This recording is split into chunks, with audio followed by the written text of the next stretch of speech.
Corona महामारी के दौरान जाने कितने लोगों को अपनी नौकरी से हाथ धोना पड़ा। महामारी का दौर खत्म होने के बाद आज भी बहुत सारे लोग ऐसे हैं जिन्हें नौकरी की तलाश है। काफी कोशिशों के बाद भी यदि नौकरी नहीं मिल रही है तो आप परेशान ना हो। हम आपको बता रहे हैं कुछ आसान से बिजनेस के बारे में जिससे आप घर बैठे नौकरी से ज्यादा कमाई कर सकते हैं। कई सारे ऐसे बिजनेस हैं जिसमें बहुत ही कम पूंजी से मोटा मुनाफा कमाया जा सकता है। इस बिजनेस में आपको 30,000 से भी कम पूंजी की जरूरत होगी, जबकि महीने में 50 से 60,000 रुपए आसानी से कमाए जा सकते हैं। सबसे पहले हम बात करते हैं खिलौनों की। इसका बिजनेस 30,000 से भी कम पूंजी में आसानी से किया जा सकता है।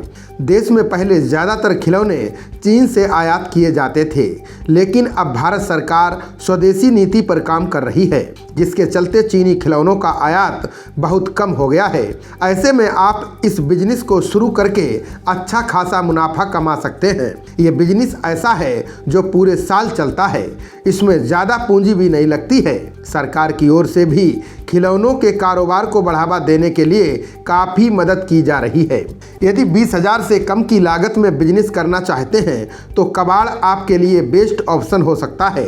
इसमें कम पूंजी लगाकर मोटा मुनाफा कमाया जा सकता है। कबाड़ यानी वेस्ट मटेरियल को रिसाइकिल करने का बिजनेस कम पूंजी में शुरू किया जा सकता है। इस बिजनेस में आपको करीब 10 से 15,000 रुपए का निवेश करना होगा। इस बिजनेस की डिमांड बहुत अधिक है।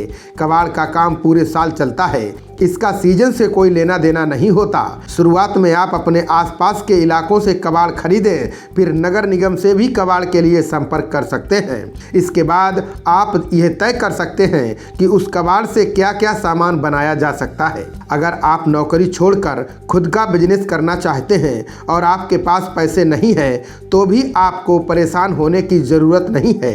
इस समय मोदी सरकार व्यवसाय शुरू करने में लोगों की मदद कर रही है। कोई भी व्यक्ति जो अपना व्यवसाय शुरू करना चाहता है वो PMMY यानी प्रधानमंत्री मुद्रा योजना के तहत लोन ले सकता है।